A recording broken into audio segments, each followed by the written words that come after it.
Oke, baik. Assalamualaikum warahmatullahi wabarakatuh. Tes. Waalaikumsalam warahmatullahi wabarakatuh. Bapak, Oke.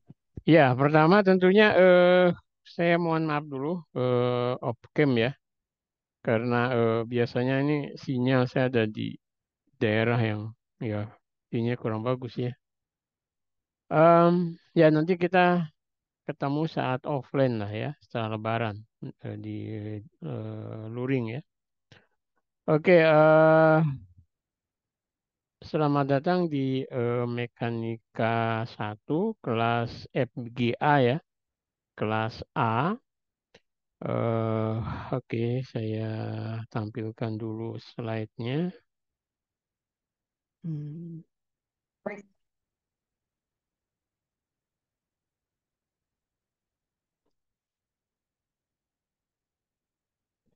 Sudah kelihatan? sudah Pak. Oke. Sudah Pak. Ya, Mekanika 1 saya melanjutkan Pak Imam ya. Kita bukunya sama, Poles. Kita ada dua kelas ya. Satu kelas lagi kalau tidak salah Pak Rinto ya. Oke. Jadi nanti seperti tahun-tahun berikut sebelumnya ya bahwa Mekanika 1 ini ada dua kelas. Karena kesepakatan biasanya kita soalnya bersama ya. Jadi nanti ada soalnya sama UTS maupun UAS-nya ya gitu. eh Apa ya biasanya esai lah 4 soal ya gitu. Oke. eh Nah, kontrak kuliah kita, bobot kuliah antara UTS dan UAS sama ya. Jadi nilai dari Pak Imam nanti 100 misalnya, dari saya 100, berarti 200 bagi 2 100. Gitu ya, gampangnya ya gitu. Dan apa nilai yang dari saya itu nanti akan ada apa namanya bobot untuk ujian soal di UAS sama juga PR-PR ya. Nah, jadi PR kalau ada tolong dikerjakan dan kita seperti punya grader ya. Gitu. Nanti saya akan tanya Pak Imam. Nah, grader itu bisa untuk tutorial dan juga ngoreksi PR-nya. Nah, saya di apa di pengumuman si master juga sudah memberikan kalau tidak salah link untuk Google Class-nya ya. Agak beda. Saya kenal dengan Pak Imam ternyata saya tidak dimasukkan. Nah, jadi semua mata kuliah saya ada di link Google Class yang sudah saya share ke Anda. Dan di sini juga ada Pak Imam sebetulnya ya. Nah, nanti biar kita paperless, jadi soal kemudian apa paper tugas gitu, PR itu nanti Anda tidak usah apa dikumpul kertas, maksudnya di print out, tapi yang dikirim filenya di Google Class itu ya. Nah, nanti grader akan saya undang di Google Class. Nah, silakan nanti Anda gabung di link yang sudah saya berikan ya. Nah, PR itu kalau tidak salah jatah kita 3 ya, maksimal atau minimal. Mungkin maksimal 3. Jadi 3 kali kita ada 7 pertemuan, berarti ya 2 kali pertemuan ada PR, 2 kali pertemuan ada PR gitu ya, seperti itu. Nah, PR biasanya dikumpul 1 minggu ya setelah diberikan ya gitu. Nah, PR itu sebetulnya ajang Anda bekerja sama untuk menyelesaikan. Jadi boleh sama PR itu ya gitu. Jadi kecuali kalau nanti UAS itu dilarang Anda kerjasama ya, betul-betul individu. Kalau PR boleh Anda kerjasama ya. Oke, itu ya kontrak kuliah kita cukup ringkas ya. Oke, nah ini mestinya minggu ke-9, tapi karena saya kurang tahu, karena bulan yang ideal mungkin bulan puasa ya. Jadi minggu 9 dimajukan minggu ini sebelum UTS, tapi bahan ini bahan setelah UTS mestinya gitu. Ini karena ada kelebihan seminggu, jadi ya Anda diminta masih ada kuliah ya gitu. Oke, ini kita lihat nanti di bab chapter 6 bukunya Poles. Buku kita sama ya, Poles edisi ke-7 ya gitu. Dan e-booknya kalau tidak salah sudah RPKPS, e-book itu sudah ada di Google Class itu ya, bisa Anda baca. Nah, jadi nanti learning outcome dari kuliah kita di chapter 6 bukunya Paulus tentang gaya gravitasi dan gaya sentral ya. Ini ya Anda diharapkan nanti mampu menjelaskan konsep gaya gravitasi antara bola uniform dan partikel, kemudian nanti mampu menjelaskan konsep hukum Kepler ya pada gerak planet, kemudian juga mampu menjelaskan dan menunjukkan persamaan energi orbit ya dalam medan sentral. Tiga hal ini yang pengennya Anda kuasai. Ya, tentunya learning outcome ini nanti akan diwujudkan dalam PR atau untuk mengukurnya ya. Saya mungkin PR atau mungkin di ujian, saya kurang tahu. Nanti ya yang jelas Anda siap aja ya gitu. Baik, jadi kalau di bukunya Paulus ini adalah bab 6 atau chapter 6 ya tentang gravitasi dan gaya sentral. Ya,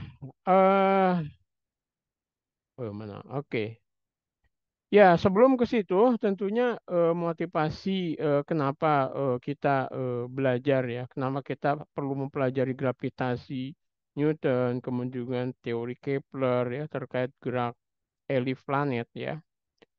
eh ya, ini sudah menjadi mungkin bahan bacaan Anda juga ya tentang bagaimana apa namanya orang-orang terdahulu ya sejak zaman Romawi kuno dan seterusnya eh, merasa takjub dengan melihat bintang gitu di kemudian bagaimana nenek moyang kita juga kan pelaut tuh. Mereka waktu itu belum ada GPS, tapi ketika pergi mereka bisa pulang lagi. Padahal di laut nggak ada rambu lalu lintasnya tuh. Tapi beliau bisa balik gitu. Nah, kenapa? Ya karena mereka melihat bintang-bintang di jagat itu dan bisa menentukan kapan dan di mana gitu sehingga bisa pulang sebagai petunjuk arah gitu ya. Dan zaman dulu kan tidak ada kompas juga ya. Gitu. Nah, tapi kemudian orang cenderung ingin juga apa namanya mengkalkulasi ya, membuat model begitu. Bagaimana apa namanya Anda masih ingat mungkin zaman dulu ada prinsip apa namanya model yang bumi sentris ya, di mana karena ya mungkin melihat ya bahwa matahari yang muterin kita, bulan muterin kita dan sebagainya. Kemudian jadi model bumi sentris eh, dan itu bertahan cukup lama. Walaupun kemudian orang-orang setelah itu kan Kopernikus dan sebagainya itu menentang ya bumi sentris itu. Dan waktu itu karena yang berkuasa itu mematuhi bumi sentris, maka dipotong kepalanya kan. Walaupun terus akhirnya bahwa bumi sentris itu salah ya. Yang sentral itu adalah matahari kan gitu ya. Kemudian bumi kita, planet, Pluto dan seterusnya mengitari matahari. Nah, ketika matahari berputar itu kemudian kan orang juga ingin tahu perputarannya itu seperti apa, kemudian orang melihat oh muternya mungkin apa secara radial atau kemudian ternyata juga dia lihat bintang ada yang cepat, ada yang lambat gitu ya. Ternyata Kepler kemudian kan mempelajari Galileo, mulai dari Galileo, kemudian Kepler merumuskan ya secara empirik gitu. Nah, model-model itu kemudian ya kita tahu bersama setelah 50 tahun kemudian datang Newton dengan prinsipia untuk merumuskan teori gravitasi ya dan hukum 3 Newton untuk menjelaskan teorinya Kepler ya gitu. Ya singkat ceritanya Anda bisa cari di Google terkait itu. Ya seperti itulah ceritanya ya gitu. Tapi kenapa kita perlu mempelajari ini gitu ya? Nah, ada beberapa hal alasan kenapa kita mempelajari teori ini ya, gitu. Atau nanti Anda juga bisa tanya di ChatGPT sebetulnya ya.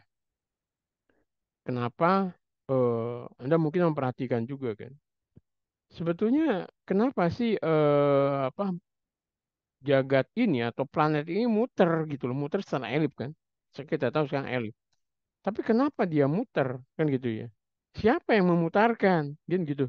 Terus energi putaran pertama dari mana gitu? Mungkin itu hal-hal yang perlu Anda coba cari tahu juga ya gitu. Kenapa sih bumi berputar atau apa namanya ya bumi kita berputar mengitari matahari, planet juga muter ya kan? Kenapa dada harus muter kan gitu ya? Terus jagat raya mengembang, kenapa dia harus mengembang gitu? Itu energi dari mana gitu ya? Walaupun kemudian dijawab ya semua karena teori gravitasi gitu. Terus teori gravitasi dari mana? Mungkin Anda tanya-tanya terus gitu ya. Sampai Anda puas gitu. Ya tanyalah ChatGPT. Nanti Anda juga akan mendapatkan jawaban juga. Ya, walaupun terus lama-lama mungkin sampai mentok Anda. Loh, sebetulnya apa toh gitu yang mau dicari gitu. Oke lah, nanti itu mungkin hal-hal yang perlu harus Anda apa namanya cari jawabannya. Walaupun nanti pertanyaan di ujian tidak akan saya tanya itu ya. Nah, pertama kedua teori gravitasi dan juga teori Kepler itu merupakan dasar dari fisika fundamental ya gitu. Jadi interaksi eh, dia teori gravitasi ini kan salah satu konsep fundamental dalam fisika ya, di mana kita menyadari bahwa dua benda itu saling tarik menarik ya gitu, ya kan? Jadi dua dua objek itu saling tarik menarik pada dasarnya kan, dengan prinsip gravitasi Newton gitu. Nah, jadi baik bintang banyak gitu ya antar mereka itu juga saling tarik menarik ya. Jadi di alam semesta ini. Nah, jadi memahami teori gravitasi Newton itu bisa membantu kita memahami prinsip fisika yang mendasari gerak planet dalam tata surya dan bagaimana gaya gravitasi yang mempengaruhi orbit planet ya gitu. Yang kedua, pertimbangan matematis juga. Nah, dengan orang memikirkan teori Newton ya, teori Kepler itu muncul model matematis. Nah, model matematis itu sebenarnya model ya yang kita bisa untuk memprediksi ya. Jadi dari kalimat, dari kata-kata kualitatif menjadi kuantitatif gitu. Nah, jadi hukum-hukum gerak planet Kepler itu menyediakan kerangka matematis yang penting ya untuk memodelkan orbit planet. Jadi terutama nanti kita tahu elif ya gitu. Nah, dengan memahami konsep-konsep seperti elip, periode orbit, dan juga kecepatan orbit, nah kita bisa menggunakan rumus-rumus Kepler itu untuk melakukan perhitungan dan prediksi tentang gerak planet. Sehingga orang sekarang bisa memprediksi sebetulnya awal Ramadan dan akhir Ramadan itu kapan gitu. Iya kan? Tidak mutlak dari hisab gitu. Apa tidak dari ya, jadi dari tapi bisa dari hisab, dari hitung-hitungan gitu loh. Tidak hanya dari melihat eh, bulan baru gitu. Nah, sehingga sekarang kan tapi ya terus jadi pertentangan juga ya antara hitung-hitungan hisab dengan kemudian melihat bulan baru gitu. Nah, tapi kan orang kemudian tambah pinter kan untuk ngitung-ngitung bulan baru itu kira-kira berapa derajat, apa bisa dilihat atau tidak gitu ya mestinya. Nah, ketiga, penerapan dalam astronomi. Nah, studi tentang teori gravitasi Newton dan hukum-hukum Kepler ini penting untuk astronomi dan ilmu-ilmu terkait ya. Nah, dengan memahami prinsip-prinsip ini, nah kita dapat menjelaskan fenomena astronomi yang beragam, seperti pergerakan planet, peristiwa gerhana, perubahan posisi bintang di langit dan seterusnya, ya kan? Nah, kita juga konon ceritanya mendekati Lebaran nanti ada gerhana. Nah, fenomena gerhana itu apa sih gitu? Nah, konon kalau Anda sudah mempelajari tentang teori gravitasi, hukum Kepler, itu Anda bisa akan lebih paham itu ya, seperti itu. Yang keempat, ya pengembangan teori modern ya. Ya, meskipun teori gravitasi Newton dan hukum-hukum Kepler telah ada selama berabad-abad lamanya kan. Nah, pengetahuan kita tentang gravitasi dan gerak planet itu mestinya terus berkembang seiring dengan kemajuan teleskop ya kan. Teleskop sekarang semakin canggih ya kan gitu. Nah, tentunya model-model lama dari teori Newton dan juga Kepler itu harusnya ada apa ya error yang harus mungkin sedikit disisipi konstanta, ya kan, untuk lebih keakuratan. Jadi akurat antara penyelidikan dengan berkembangnya teleskop yang baru, ya kan, mungkin orang bisa melihat lagi apa presisi dari teori-teori tersebut masih akurat atau enggak gitu loh. Nah, kita tahu akurat atau tidak, tentunya setelah kita mempelajari dulu gitu kan. Kita pelajari dulu hukum gravitasi Newtonnya, kita pelajari dulu hukum-hukum Keplernya, baru kita bisa mengatakan ini akurat atau tidak. Bagaimana kita tahu akurat atau tidak kalau kita juga nggak ngerti hukum Keplernya kayak apa, kemudian teori gravitasinya seperti apa. Bisa dibayangkan kan, kita punya teleskop, tapi kita nol tentang pengetahuan ini. Ya kita akan melihat fenomena, oh iya itu ada tuh bulan tuh ada tuh apa gitu ya. Tapi kita nggak ngerti itu sebetulnya pergerakan itu seperti apa. Nah, untuk mengetahui itu ya belajarlah ya kan tentang namanya mekanika celestial ya.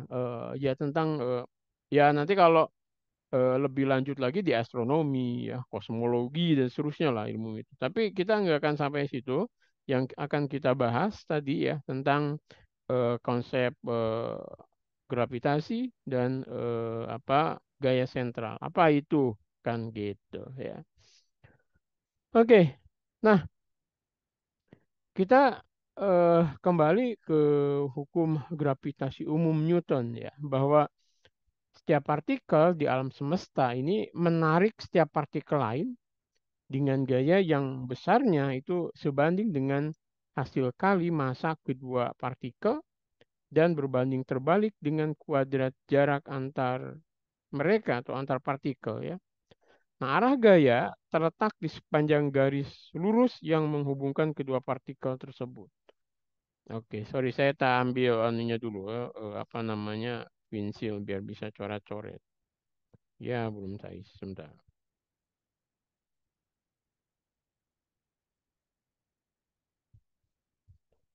Anda boleh kalau ada yang mau nanya, silakan.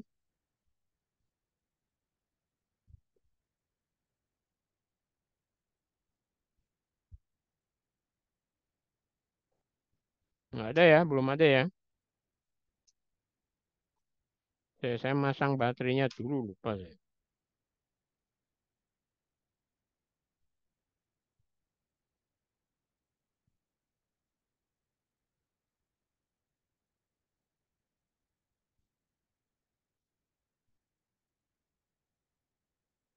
Oke. Ya, halo, halo, tes.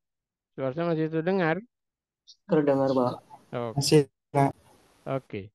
Nah, hukumnya itu ini nih, hukum gravitasi umum Newton ya. Jadi ada dua benda, ini ada eh, MI dan MJ gitu ya. Ini kan dua partikel nih. Mereka berjarak RIJ ya.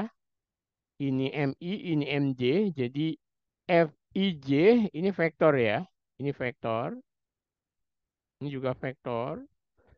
Ini juga vektor. Nah, FIJ itu adalah gaya pada benda I karena benda J gitu. Nah, vektornya besar gayanya itu adalah vektor gayanya FIJ itu G. G itu konstanta kesebandingan gravitasi. Kemudian MI MJ per RIJ kuadrat. Ini vektor satuan ya. RI vektor dibagi dengan besar vektor. Ini namanya vektor satuan sebetulnya. Vektor satuan RIJ gitu ya. Nah gitu. Jadi ya sederhana sih sebetulnya kan. Jadi setiap objek, setiap massa itu sebetulnya saling tarik menarik gitu loh. Nah gini kan. Jadi ketika ini ada matahari, kemudian di sini ada bumi kita, tentunya bumi kita itu ketarik oleh matahari gitu loh. Iya kan? Jadi FJI lah di sini. Kalau ini matahari, ini bumi kita, maka ini ada akan ketarik gitu. Atau dari pandang dari bumi kita juga matahari ketarik gitu. Sama-sama kan saya tarik menarik gitu loh. Nah, ini yang disebut dengan gaya sentral. Nah, gaya sentral itu adalah gayanya itu sepanjang garis lurusnya sebetulnya. Jadi kalau ini di sini sebetulnya kan. Jadi buka ini sih gayanya di sini nggak di sini. Tapi mestinya gayanya itu juga di sini gitu loh. Jadi kalau saya buat gambar lagi ya, ini MI, ini MJ, maka gayanya itu di sini sebetulnya. Nah, ini jaraknya kan. Ini jarak dari RIJ gitu. Jadi gayanya ke sini sama ke sini gitu. Jadi sepanjang garis ini namanya gaya sentral disebut ya. Gitu. Jadi gaya aksi reaksi kan sebetulnya. Dan kalau Anda ingat ini sebenarnya dari prinsip hukum Newton 3, iya kan? Prinsip hukum Newton 3 bahwa kalau ada gaya yang bekerja pada benda lain, maka benda lain pun mengerjakan gaya yang sama pada benda itu gitu. Ini kan prinsip Newton 3. Nah, tapi kemudian menjadi prinsip apa namanya hukum gravitasi umum Newton gitu. Ini satuannya Newton ya kan gitu. Nah, G-nya itu 6,67 kali 25 kali 10 pangkat min 11. Nah, nanti kalau di fisika 2 gitu ya, di fisika 2 juga Anda tahu kan prinsip ini juga ternyata bekerja untuk muatan. Ya kan, ketika ada dua muatan, cuman kalau muatan itu tergantung dari muatannya kan. Ada muatan positif, dia tolak menolak, tapi kalau muatan negatif positif, dia tarik menarik. Nah, gayanya sebanding dengan konstanta, tapi ini konstantanya lebih gede, ya kan, lebih kuat dia. Ini Q1, Q2 per R12 kuadrat, K-nya itu 10 pangkat berapa? 10 ya. Jadi kalau ini kan min 11. Tapi kalau ini 9 kali 10 pangkat 14 kalau nggak salah. Jadi jauh lebih gede ya gitu. Jadi, gaya tarik antar muatan itu jauh lebih besar ketimbang gaya gravitasi. Nanti lebih kuat lagi itu antar partikel di dalam inti ya gitu. Oke, kita lanjut ke sini dulu ya. Oke, nah itu apa namanya gaya apa antar kalau dua titik gitu ya.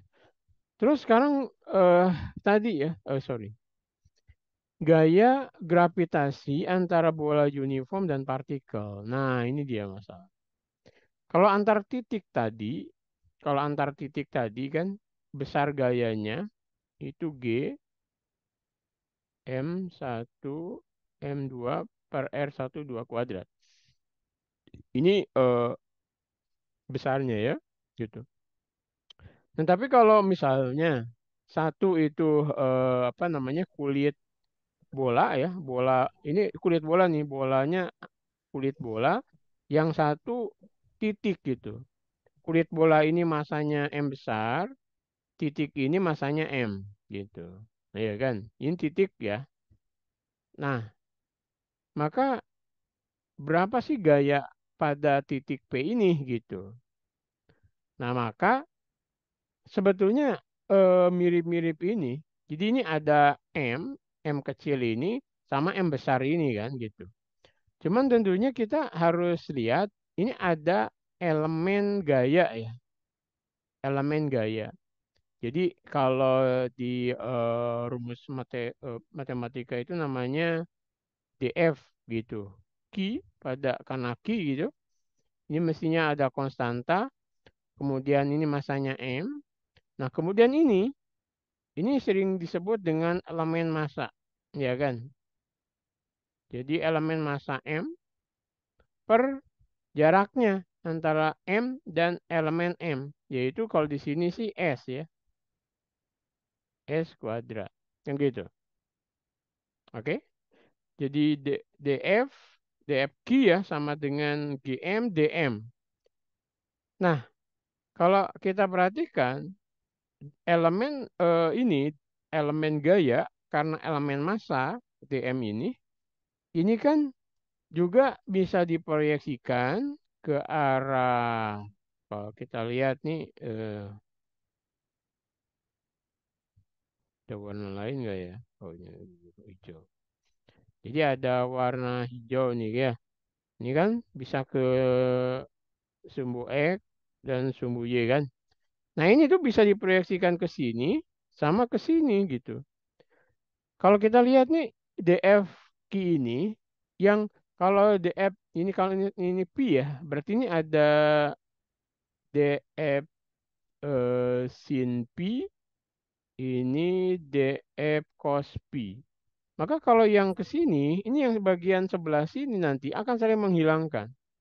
Nah, sementara yang sebelah sini nih, yang ke sini sampai sini itu, diputar gitu ya, dari sini sampai sini misalnya, ini akan terus saling menjumlah kan gitu.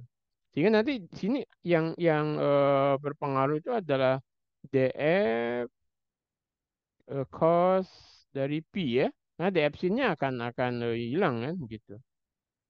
Oke. Nah, gitu. Nah, tapi kita tentunya harus melihat nih elemen DM itu apa sih gitu. Nah, elemen DM itu kalau misalnya dia itu row itu kan masa persatuan luas ya, karena dia ini kan row masa persatuan luas. Nah, ini adalah luasan yang diarsir ini kan, elemen luas. Ini ada DA lah gitu, luasannya DA ya, row kali DA. Nah, DA-nya itu tidak lain adalah kalau Anda lihat di sini, ini adalah ini ke sini, ini adalah R sin theta kan? Ini ke sini, ini sama dengan ini kan? R sin theta. Kemudian ini ke sini, ini tidak lain adalah R d theta. Juga kan? Ya, lihat, ini R d theta. Sehingga luasan yang diarsir ini tidak lain adalah eh apa namanya jari-jari ini 2 pi r sin theta ya kan keliling ini kan 2 pi r sin theta kan pita ini kan jadi 2 pi r sin theta dikalikan ini ke sini r d theta sehingga ini menjadi rho 2 pi r kuadrat sin theta d theta gitu ya ini DA-nya gitu. Nah, ini kan berarti ini dimasukin ke sini DM-nya gitu. Sehingga nanti DF-nya DF apa cos P ya. Ini menjadi G, kemudian M, DM-nya kita ganti itu rho 2 pi R kuadrat sin theta d theta per S kuadrat gitu ya. Nah, kita lihat di sini. Nah, ini dia kan. Jadi delta M atau apa DM-nya itu adalah rho 2 pi R kuadrat sin theta d theta atau delta theta ya, gitu. Nah, sigma F-nya ini sudah diambil bahwa ini G kali M delta M S kuadrat ya. Ini mirip kan? S kuadrat kemudian cos P ya. Jadi ini cos P. Ini cos P. Ya. Ini ada cos P tadi. Cos P cos P ya, delta theta. Nah, kemudian yang lainnya apa? Untuk mencari hubungan ini, kita pakai rumus Pitagoras. Ya, yang di sini. Anda lihat di sini.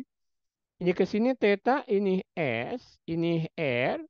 Maka kita bisa pakai hubungan Pitagoras bahwa ini R kuadrat plus R kuadrat, jadi R besar kuadrat plus R kuadrat min 2 R besar L kecil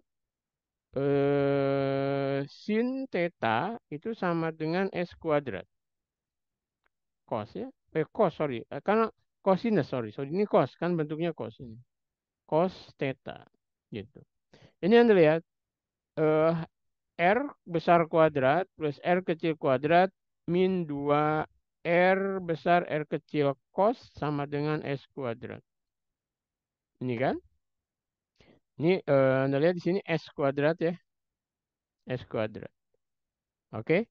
Nah, sehingga kemudian ini kan ya konstanta, ini konstanta. Kalau ini diderivatifkan ke S dan ini ke theta, ini menjadi Anda lihat ini menjadi 2, kemudian R kecil, R besar ini menjadi cos diturunkan menjadi min sin, sehingga min dan minnya jadi positif. Ini sin theta, d theta. Ini 2S ds, duanya coret-coret, sehingga kita tahu di sini ada R, R kecil ya, misalnya ini R sin d theta yang R, ini ada R sin d theta, itu sebetulnya SDS gitu. Nah, kita bisa ganti itu gitu. Ya kan? Nah, sehingga kemudian yang cos pi-nya kita ganti ya dengan ini. Cos pi adalah yang tadi yang sini itu. Nah, yang ini. Anda lihat di sini cos pi sama dengan ya ini R kuadrat plus R ini ya. Kemudian ini per S gitu. Nah, ini kan. Jadi S kuadrat plus ini R kuadrat per 2RS ini. Kemudian dimasukkan ke sini kan. Gitu. Nah, kita lihat D atau elemen gaya, kemudian kita integralkan. Integralnya dari mana? Kita lihat di sini, integral S ini dari sini, kan sampai sini. Nah, di sini itu ketika apa?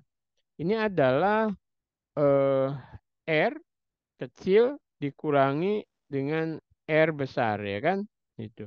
R kecil dikurangi R besar ketika di sini, itu berarti R kecil tambah R besar. Ya kan? Gitu. Ini kan jadi R kecil min R besar, R kecil plus R besar. Nah, kemudian yang ini Anda lihat, ya kita bagi aja semua dengan S kuadrat. Ya, tinggal ini 1 plus R kuadrat per R kuadrat ini per S kuadrat. Nah, ini kalau kita integralkan, Anda lihat, kalau ini ketika diintegralkan ke S, ini menjadi S, ya kan? Ini menjadi S. Kemudian yang ini ketika ke DS ini menjadi min 1S ya per S, ya kan? Karena S min 2 plus 1 jadi per S. Nah, nah, kemudian kita masukin deh. Ini R plus R, S-nya ya kan? Ini kan jadi S di sini, kemudian super S.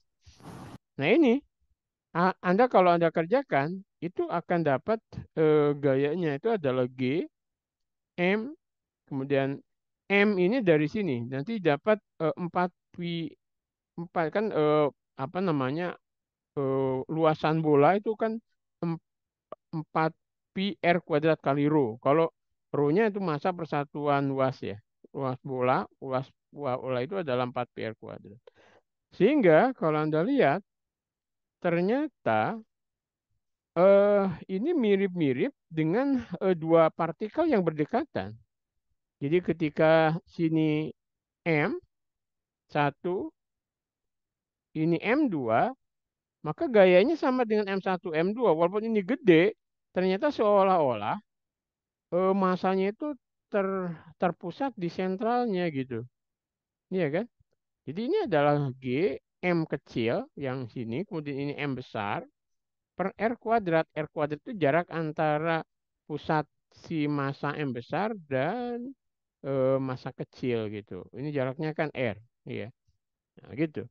Jadi gaya apa namanya gaya tarik gaya gravitasi itu seolah-olah massa itu terpusat di pusat apa si bolanya tadi ya seperti itu. Oke. Nah, jadi ini gaya yang kalau ini kan besarnya ya, ini kan besarnya. Tapi kalau gaya yang dirasakan oleh M kecil dari M besar itu, tadi kan ada M besar ya, kemudian ini M kecil, jaraknya ini ke sini adalah R, maka gaya yang dirasakan oleh M kecil kan ke sini ya, arahnya. Kalau ER-nya itu ke sana, ER-nya, maka di sini ada minus. Jadi minus menunjukkan gaya yang berlawanan dengan arah ER-nya. Karena ER-nya kan ke sana kan ER-nya. Gitu. Vektor satuan dari pusat ya ke sini. Gitu. Jadi F sama dengan ini. Oke, jadi ini adalah vektor. Ya, ini vektor. Ini juga vektor satuan. Ya, gitu.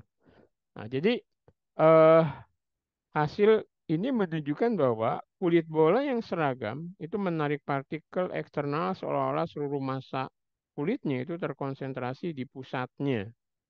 Nah, ini berlaku untuk setiap bagian bola yang konsentris ya, dari bola yang seragam, baik kulit maupun padat gitu. Nah, oleh karena itu, benda bulat seragam menarik partikel eksternal seolah seluruh massa bola terletak di tengahnya. Gitu ya. Oke. Baik. Nah, kita menginjak ke hukum Kepler ya, tentang hukum Kepler dan gerak planet.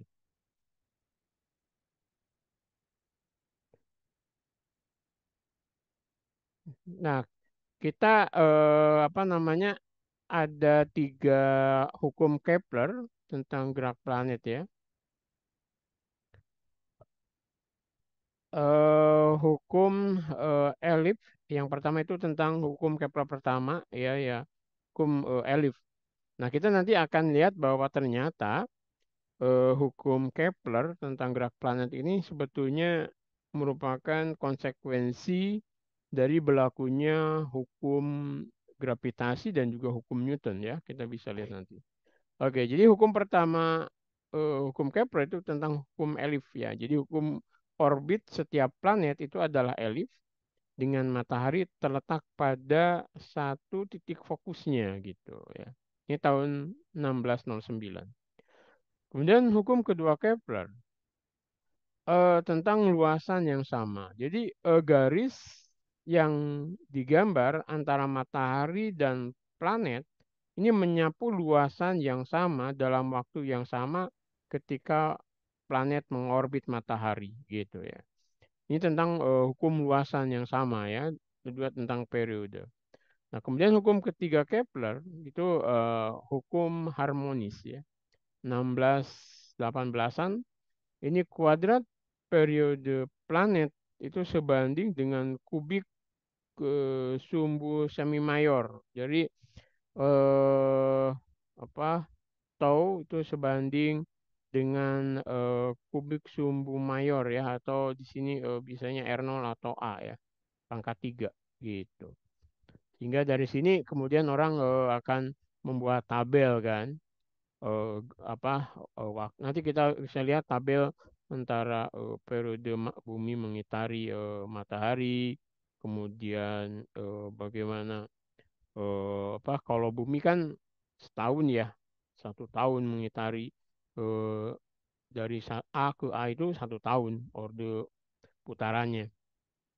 Tapi kalau misalnya Pluto itu ratusan tahun untuk satu kali putaran. Jadi periodenya itu sekitar 200-an tahun untuk muter ya. Muterin matahari satu putarannya 200-an tahun. Kalau bumi kan setahun cuman.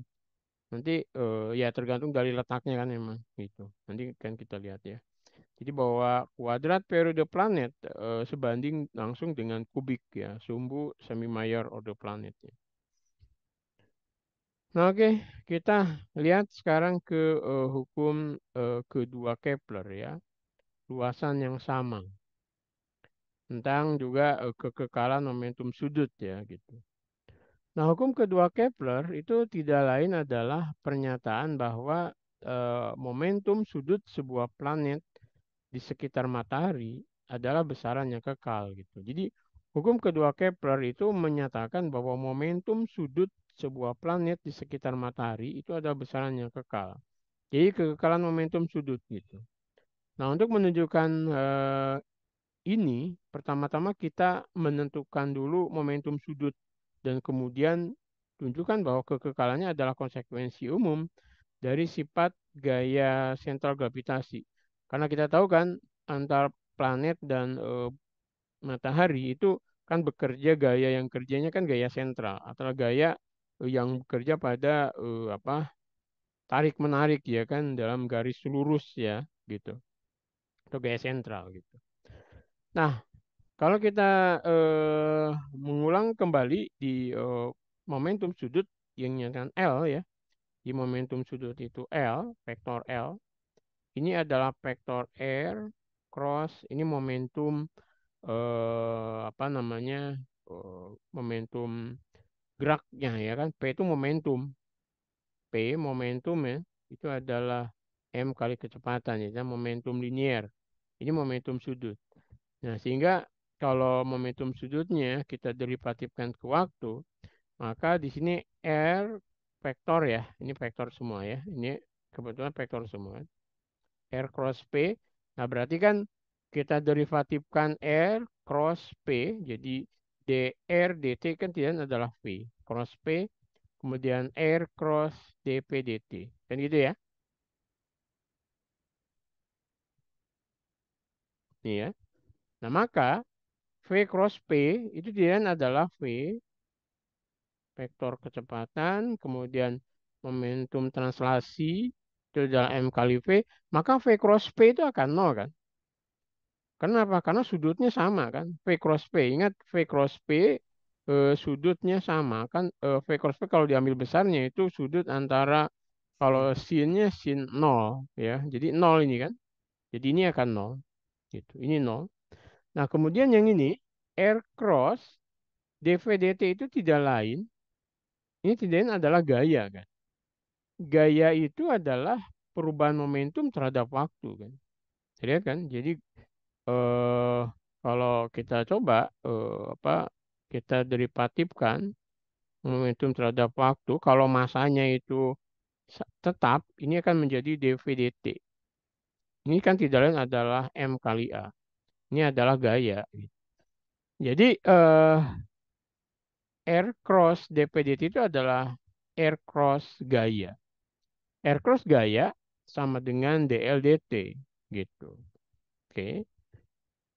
Padahal kalau yang bekerja pada satelit atau planet dan matahari itu gaya sentral, R-nya gayanya itu kan sejajar dengan R atau berlawanan dengan R. Sehingga ya sudut antara R dan F-nya itu sin 0 atau 180. Sehingga 0 gitu loh. Sehingga ini akan 0 kan. Nah, satu besaran yang diderivatifkan sama dengan berarti L-nya itu adalah konstan. Kan gitu ya. Besaran konstan. Oke. Oke, gini. Jadi karena F-nya gaya sentral, maka R cross F itu 0. Nah, sehingga dl dt akan 0. Jadi L itu adalah vektor konstan. Ya. Jadi momentum sudut dari partikel yang bergerak di dalam medan sentral itu selalu konstan. Gitu. Nah ini kan yang harus Anda kurungi. Jadi momentum sudut dari partikel yang bergerak di dalam medan sentral ini selalu tetap konstan. Nah, sekarang kita lihat besar momentum sudutnya. Kita karena geraknya ini dalam koordinat polar, maka kecepatannya kita ambil dalam koordinat polar. Mungkin Anda juga sudah belajar kan koordinat polar. Kalau posisinya R itu kan R ER, maka kecepatannya itu adalah R dot. R dot itu kan tidak lain adalah R dot ER plus R DER DT ya. Yang ini tidak lain, ini akan menjadi R dot ER plus R theta dot E theta ya gitu.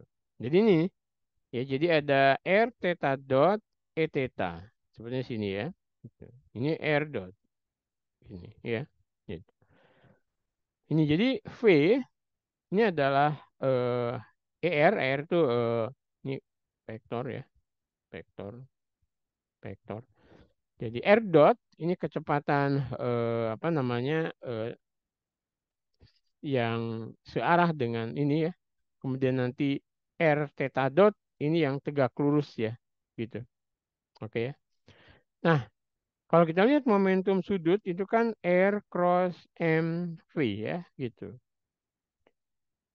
Dari partikel yang bergerak dalam medan sentral. Nah, luasannya dA ini, kalau ini adalah RDR, kemudian ini R theta D theta, ini apa namanya, ya menyapu ya luasan di sini kan, gitu.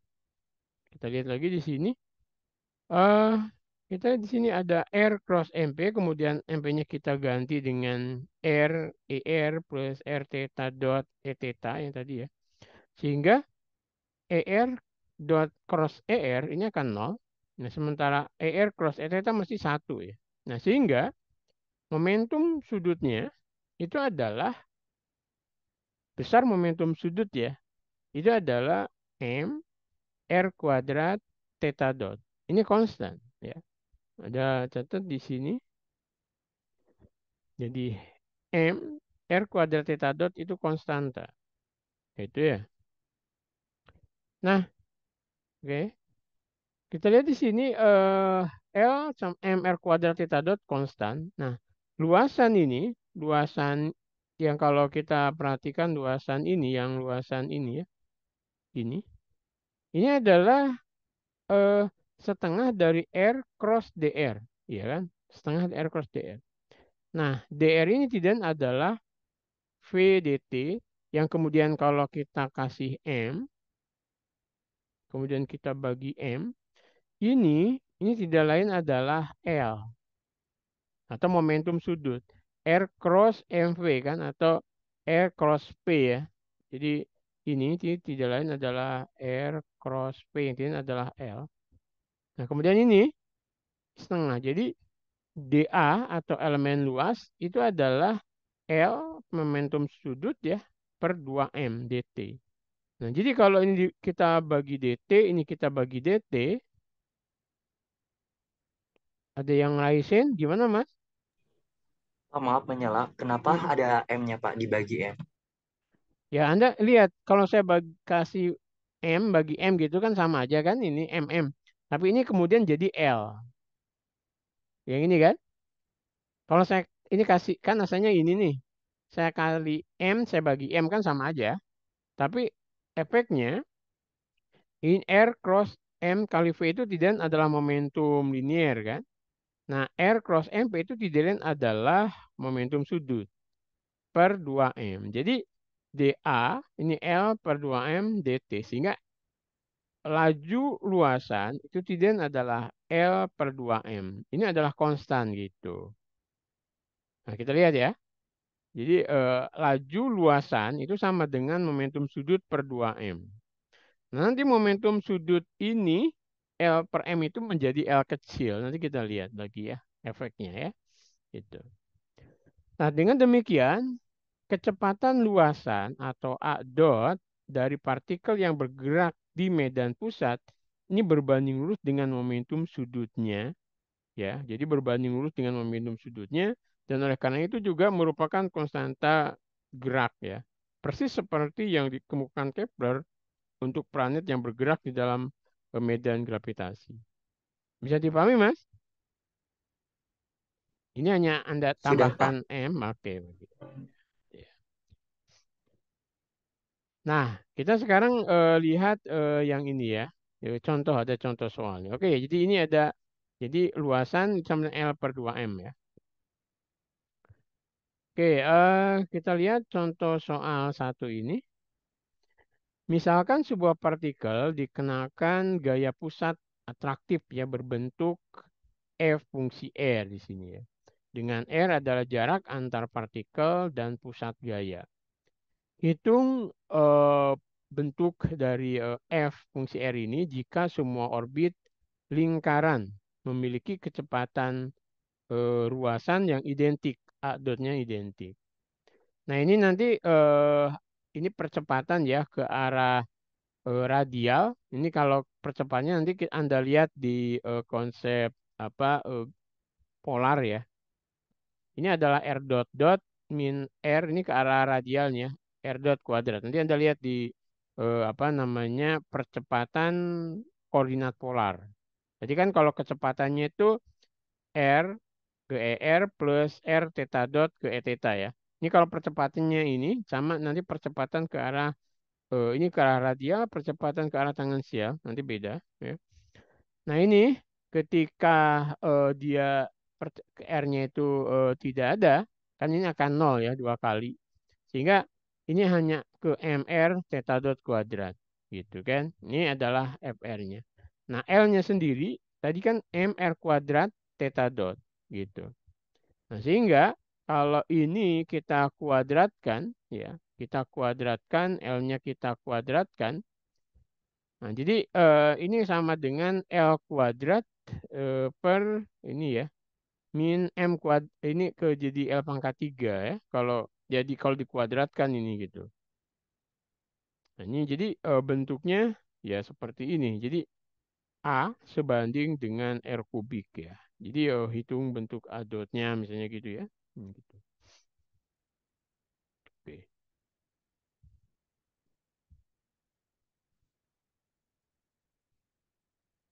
Oke.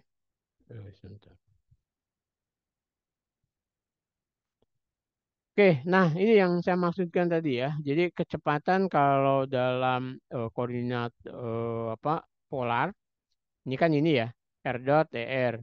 Nah kemudian kalau percepatannya berarti Anda derivatifkan sekali lagi ke t, ini menjadi r double dot er plus ini r dot dr dt theta ya. Kemudian nanti ini yang R dot E theta dot ini kan turunin sekali kan. Kemudian ini R ini turunin juga sekali theta dot E theta. Kemudian nanti ada R theta dot D E theta DTT DT gitu ya. Nah, ini nanti kalau Anda atur lagi ini akan Anda dapatkan ini. Jadi percepatannya itu ada percepatan ke arah radial ini kemudian ini bentuk percepatan ke arah E theta-nya, tangan sialnya ya. Jadi komponen ke arah radial ini R double dot min R theta dot kuadrat dan ini komponen transversalnya atau A theta-nya. Percepatan ke arah transversalnya ini R theta double dot plus 2R dot theta dot. Nah ini bentuk ini bisa juga Anda tulis dalam bentuk ini. Seper R dt R kuadrat theta dot. Ini kalau Anda turunkan, ini akan hasilnya akan seperti ini juga. Ya, jadi ini kalau mau seperti ini gitu maksudnya. Jadi kan kalau ini menjadi 2R dr d theta ya, kemudian ini theta dot, kemudian ini turuninnya. Jadi Anda dapatkan ini ya, seperti itu. Ya, kalau dalam vektor satuannya seperti ini. Jadi vektor satuan untuk koordinat polar ya. Jadi ini ada X, Y, kemudian ini IJ, kemudian ini theta ya. Ini ER. Nah, nanti apa? Di sini ada ER, kemudian ini E theta, ini delta ER, ini delta E theta ya. Ini ke sini sudutnya adalah theta ER di delta R gitu ya. Oke. Oke. Nah, kita lihat tadi sekarang hukum pertama. Jadi kalau hukum kedua Newton tadi kan terkait dengan apa namanya kekekalan momentum sudut ya. Nah, sedangkan hukum kedua Kepler, hukum pertama Kepler tentang hukum elips, kita lihat ya. Jadi untuk membuktikan hukum pertama Kepler, nah kita mengembangkan persamaan diferensial umum ya untuk orbit sebuah partikel di medan gaya isotropik ya, pusat manapun gitu. Nah, jadi di sini eh ini adalah persamaan sebetulnya ini kan persamaan 2 Newton ya. Jadi ini adalah mr double dot sama dengan gaya yang bekerja kan. Jadi gaya yang bekerja pada objek ya kan gitu. Ini adalah hukum kedua Newton. Nah, kemudian tapi gaya ini adalah gaya sentral kan? Gaya sentral. Nah, sehingga kalau kita lihat komponennya percepatan ini kan ini lebih umum ya, MR ini lebih umum. Jadi bisa ke arah radial, bisa ke arah transversal. Tadi yang percepatan ke arah radial ini kan yang ini kan, R double dot, R theta dot kuadrat. Nah maka ini sama dengan FR karena memang ini ke arah radial ya kan. Nah sementara yang ke arah transversalnya kan tidak ada gaya, berarti dia nol ya. Ya tapi komponen percepatannya adalah 2R dot theta dot plus R theta double dot yang ini. Nah ini nih. R theta double dot plus 2 R dot theta dot. Tapi sama dengan nol. Nah, sehingga bentuk ini bisa kita nyatakan dalam bentuk yang ini. Seper R dt R kuadrat theta dot. Nah, tapi karena ini bentuk nol berarti yang ini R kuadrat theta dot ini adalah konstanta gitu. L. Nah, Anda masih ingat kan tadi bahwa yang L itu yang ini. Nah, ini L itu adalah M R kuadrat theta dot. Iya kan? L sama dengan MR kuadrat theta dot. Ini kan mirip-mirip dengan tadi yang kalau saya bagi M, ini bagi M, ini R kuadrat theta dot. L per M itu tidak adalah momentum sudut persatuan massa. Nah ini, dilihat ini sama dengan momentum sudut persatuan massa. Ini kita sebut L kecil. Jadi momentum sudut persatuan massa. Jadi R kuadrat theta dot itu sama dengan L kecil atau ini sama dengan momentum sudut persatuan massa tadi. Atau kita sebut L kecil ya. Oke. Nah ini dia. Jadi besar L ini adalah L per M. Atau di sini R cross V lah. Iya kan? Karena L itu kan R cross MV bagi M ya tinggal R cross V. Ya. Nah jadi L itu adalah momentum sudut persatuan massa. Jadi kekonstanannya hanyalah pernyataan kembali dari fakta yang sudah kita ketahui bahwa momentum sudut suatu partikel adalah konstan ketika dia bergerak di bawah aksi gaya pusat ya. Jadi kalau partikelnya itu berada di bawah gaya pusat, berarti momentum sudutnya itu memang kekal gitu ya. Oke. Nah, kemudian diberikan suatu fungsi radial FR ini ya. Secara teoretik kita dapat menyelesaikan persamaan diferensial ini untuk mendapatkan R dan theta sebagai fungsi dari T. Nah, seringkali seseorang hanya tertarik pada lintasan dalam ruang orbit tanpa memperhatikan waktunya. Nah, untuk itu maka dibuatlah variabel baru, ya diintroduce variabel baru yang namanya U.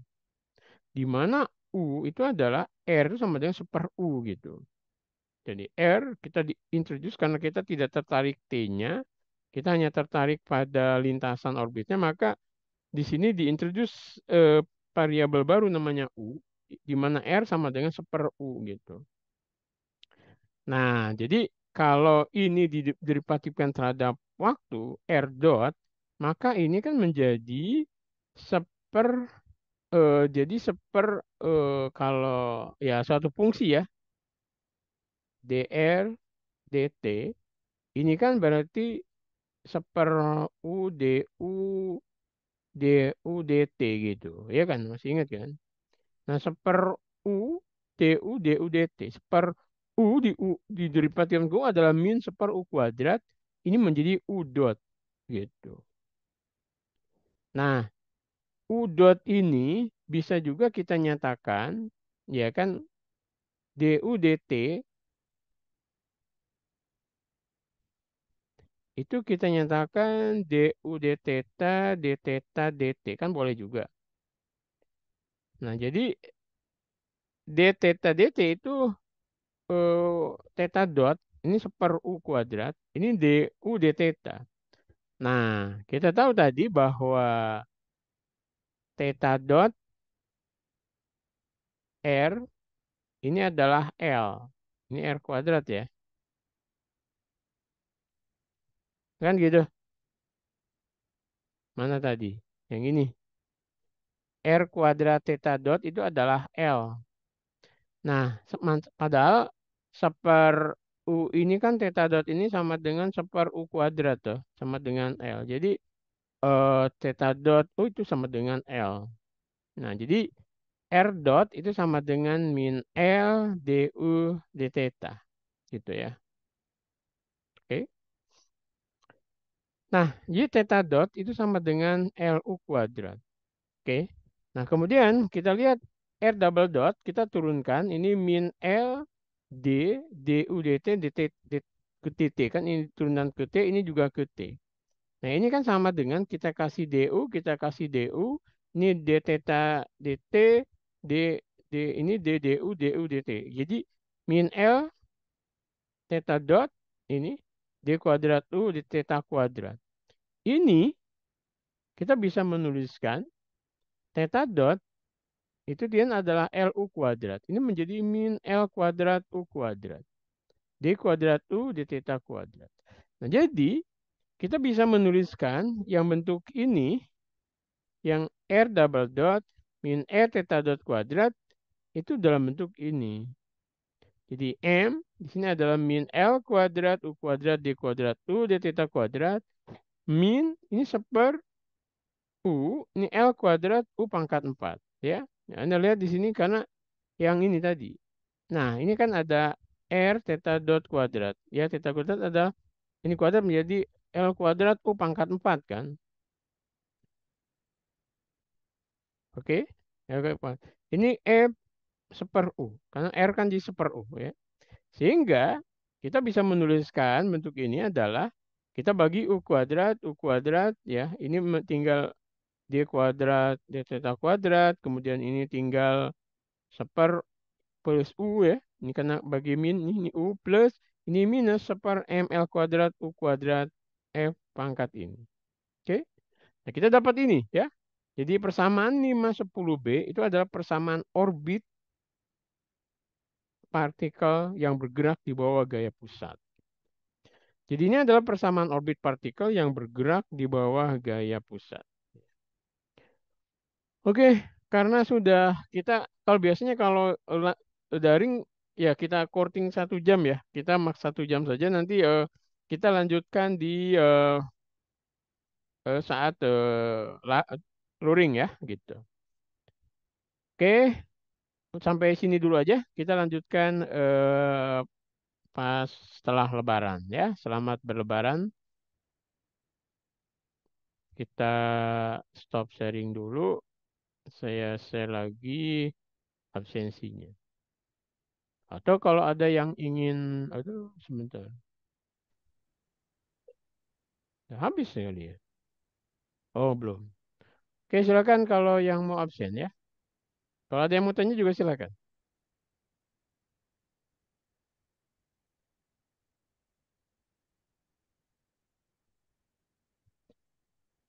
Ya nanti kita bahas lagi, ya sedikit ulang di pertemuan kita di saat luring ya. Kalau ada hal yang ingin Anda tanyakan. Kenapa dada harus ke U seperti itu ya?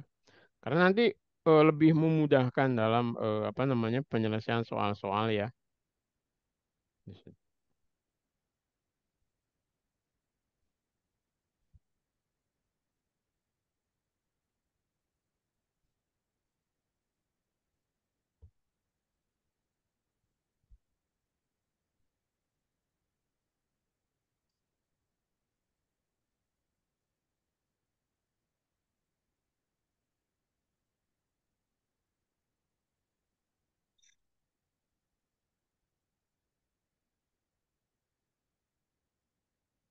Seperti biasa nanti kalau ada yang tidak galat atau galat nggak bisa absen, ya Anda silakan di list namanya nanti saya masukkan secara manual di grup ya, di WA grup. Anda list nama Anda dan nomor ya, jangan lupa nomor mahasiswa dan nama ya. Kalau tidak bisa absen ya.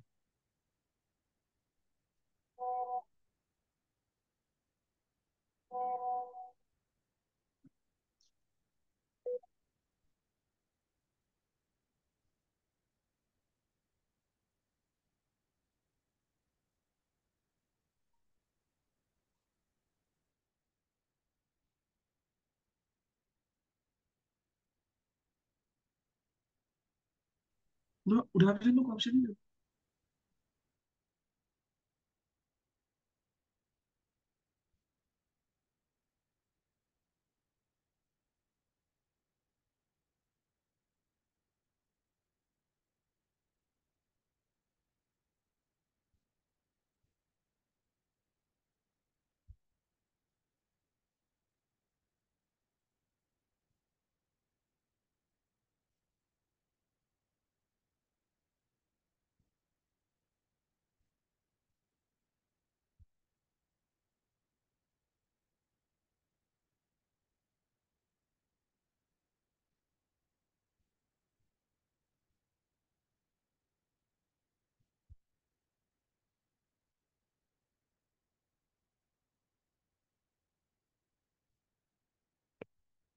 Oke, kalau ada pertanyaan tidak? Kalau tidak ada, berarti kuliah kita cukup ya.